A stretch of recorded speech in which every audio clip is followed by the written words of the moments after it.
शिव पार्वती संवाद। शौनक बोले, हे सूत जी, हे प्रभु, आपने भगवान गणेश्वर के बड़े सुंदर सुंदर चरित्रों पर प्रकाश डाला है। वस्तुतः यह चरित्र सुनाने में आप ही समर्थ थे। हे दया में उनके और भी जो महत्वपूर्ण चरित्र हैं उन्हें कहने की कृपा कीजिए।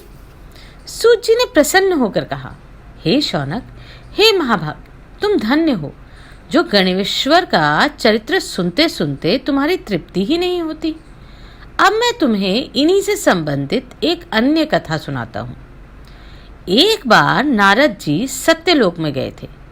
वहां उन्होंने लोक पितामह ब्रह्मा जी से पूछा था कि प्रभु, सर्वसुलभ उपासना किस देवता की है, अधिक कठिनाई भी ना हो और अभिष्टों की भी प्राप्ति हो जाए। ब्रह्मा जी बोले, देवर्षि, तुम्हारे जैसा ही प्रश्न एक बार पार्वती जी ने भगवान शंकर से किया था। शिव जी बोले, श्री गणेश जी की उपासना ही सर्वसुलभ और समस्त अभिष्टों को देने वाली है। पार्वती जी को तो इतने उत्तर से संतोष नहीं हुआ, इसलिए उन्होंने पूछा, यह उपासना करके किस किस को सहज में ही अभिष्ट सिद्धि हो गई है, सो तो बताइए नाथ। शिवजी द्वारा सुदामा के वैभव संपन्न होने का वर्णन। शिवजी बोले, हे प्रिय, द्वापर युग की बात है। सुदामा नामक एक अत्यंत दरिद्र, सदाचारी एवं विद्वान ब्राह्मण थे। वे आर्थिक संकट से बहुत ही दुखी रहते थे। एक दिन उनकी पत्नी ने उनसे निवेदन किया, प्राणनाथ, आप व्यर्थ ही इतना कष्ट क्यों उठा रहे हैं? भगवान त्रिलोकीनाथ आपके बाल मित्र हैं। आप उनके पास जाइए, वे प्रभु आपकी दरिद्रता अवश्य ही दूर कर देंगे। यद्यपि सुदामा अपने मित्र से कुछ मांगना नहीं चाहते थे, तथापि उन्हें पत्नी के अत्यधिक आग्रह के कारण जाना पड़ा। पत्नी ने थोड़े से चावल मैले चीथड़े में बांधकर सौगात के रूप में उन्हें दे दिए। बेचारे सुदामा मार्ग पार करते हुए किसी प्रकार द्वारकापुरी पहुंचे, किंतु राजभवन पर जो प्रहरी थे उन्होंने उन्हें घुसने ही नहीं दिया। बोले, बावला हुआ है क्या? वे राजेश्वर तेरे जैसे फटे हाल से कैसे मिलेंगे? सुदामा ने अपनी मित्रता की बात बताई तो वे हंसने लगे, किंतु बहुत आग्रह करने पर उन्हें दया आ गई। एक प्रहरी ने द्वारकापति से जाकर कहा, प्रभु, कोई सुदामा नामक दरिद्र ब्राह्मण द्वार पर खड़ा है, वह मिलना चाहता है आपसे। सुदामा का नाम सुनते ही भगवान सब कुछ छोड़कर दौड़े आए और उन्हें गले लगा लिया। तत्पश्चात उन्हें अपने साथ भीतर लेवा ले गए। सभी प्रहरी अवाक देखते रह गए। राजभवन में सुदामा का बड़ा भव्य स्वागत हुआ। दोनों मित्र बड़े प्रेम से पुरानी बातें याद कर रहे थे। तभी उन्होंने सुदामा के साथ ही पोटली देखी। सुदामा उसे छिपाने लगे तो भगवान ने उसे झपट कर खोला और कुछ चावल खाकर बोले, यह तो बड़े स्वादिष्ट है मित्र, ऐसे अमृतोत्तम पदार्थ को मुझसे छिपाते हो? फिर कुशल प्रश्न हुए दोनों ओर से। सुदामा ने सर्वकुशल बताते हुए अपने दरिद्रता की बात कही, जिसे सुनकर श्री कृष्ण बोले, मित्र, तुम गणेश्वर की पूजा नहीं करते हो क्या? यदि उन प्रभु को प्रसन्न कर लो तो सभी कामनाएं पूर्ण हो जाएं। सुदामा ने कहा, यह गणेश्वर कौन है? इनकी पूजा का विधान क्या है? भगवान बोले, गणेश्वर उस पर ब्रह्म परमात्मा का ही जो अनादि अनंत सर्वेश्वर एवं परम पूजनीय है। वे ही प्रभु एकमात्र उपासनीय एवं सर्व कामदाता हैं। समस्त देवता, ऋषि मुनि एवं वेदज्ञ ब्राह्मण उन्हीं गणेश जी की उपासना में सदैव लगे रहते हैं। तुम भी उन्हीं का पूजन और व्रत करो। सुदामा ने पूछा, गणेश जी का व्रत कब करना चाहिए? उनके ध्यान पूजन वृतांत को कैसे किया जाता है, यह भी कहिए। कृष्ण बोले, हे विप्रवर, हे सखे, तुम इनका व्रत किसी भी मास की चतुर्थी में कर सकते हो, अथवा वैशाखी पूर्णिमा, कार्तिक पूर्णिमा या अन्य किसी पुण्य अवसर पर करो। यदि मंगल, शुक्र या रविवार के दिन करो तो भी शुभ है। प्रातःकाल स्नानादि से निवृत्त होकर व्रत का संकल्प लेना चाहिए। फिर तिल और आंवले के चूर्ण का उपटन लगाकर पुनः स्नान करें। एक स्नान प्रदोष काल में और भी कर लें तो अत्युत्तम है। स्नान के पश्चात स्वस्ति वाचन, पुण्य आवाहन एवं नवग्रहों का पूजन करें। धरती को गोबर से लीपकर चौक पूरे और चौकी रखकर उस पर कलश स्थापन करें।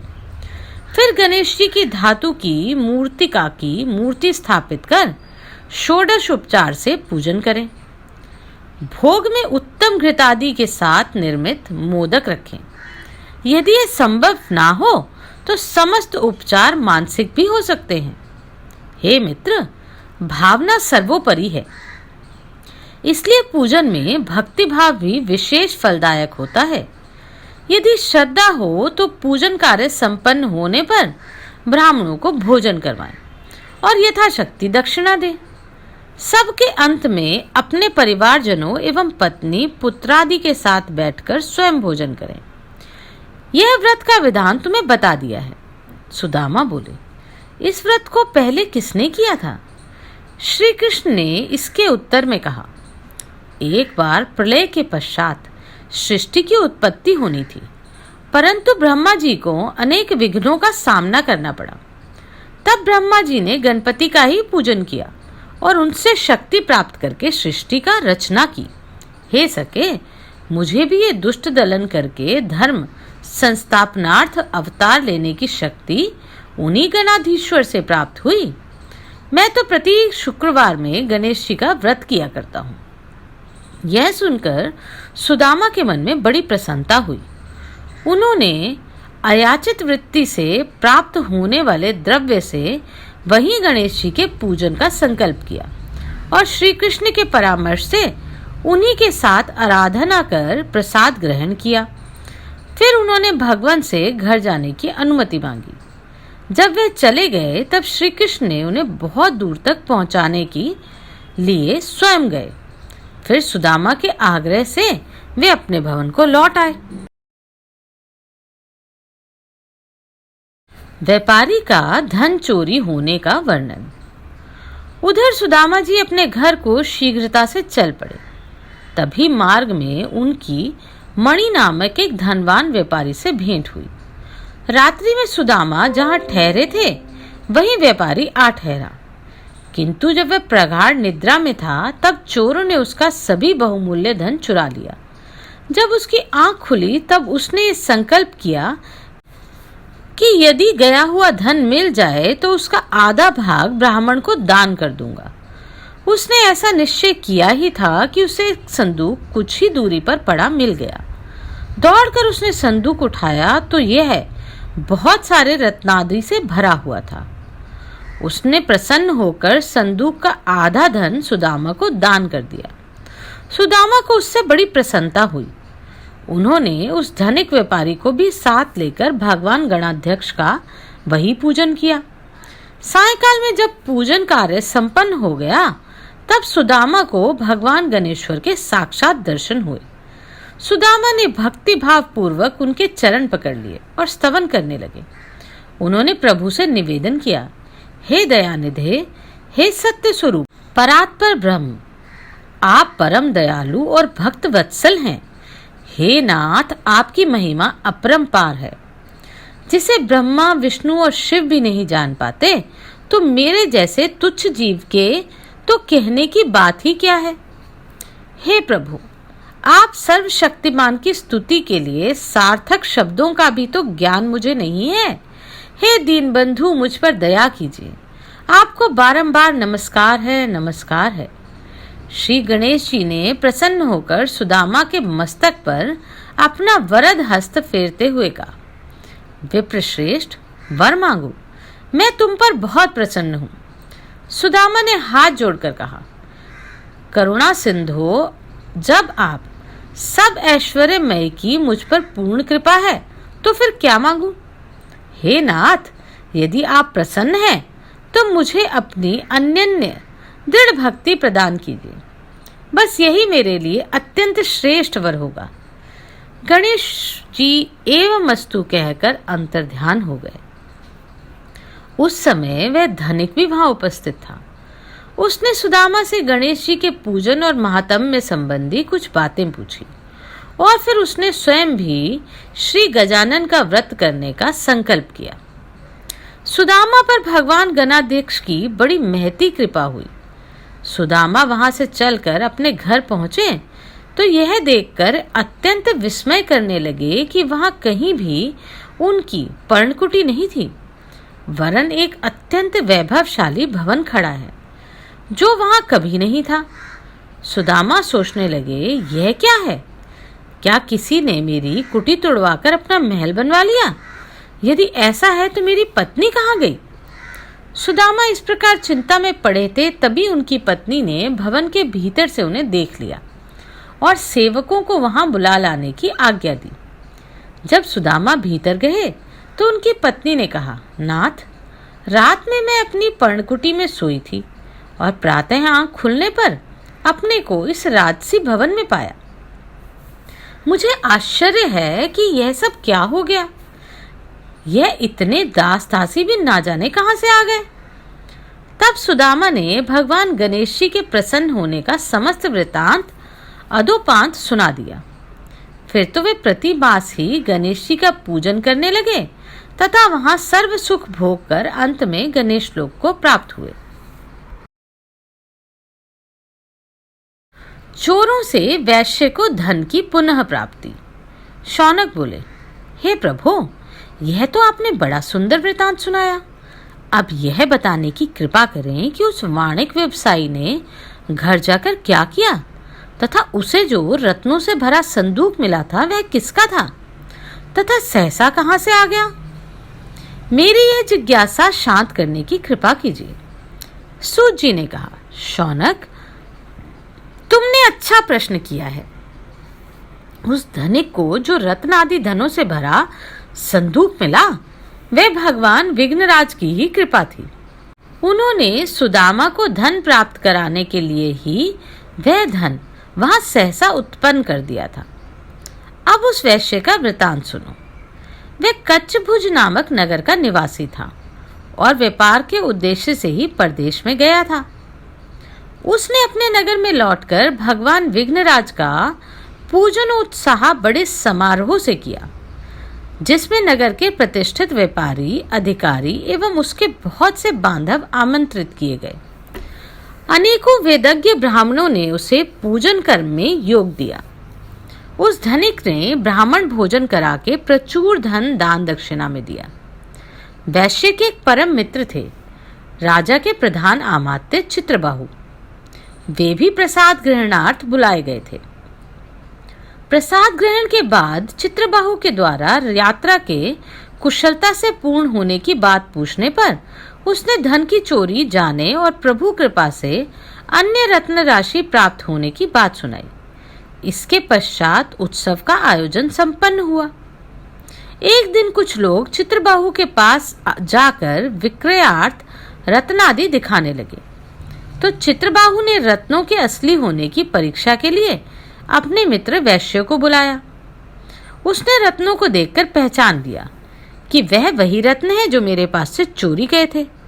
यह बात उसने सबके सामने चित्रबाहु से कह दी। जब चित्रबाहु ने रत्न लाने वाले से कहा, बताओ तुम्हें ये रत्न कहाँ से प्राप्त हुए?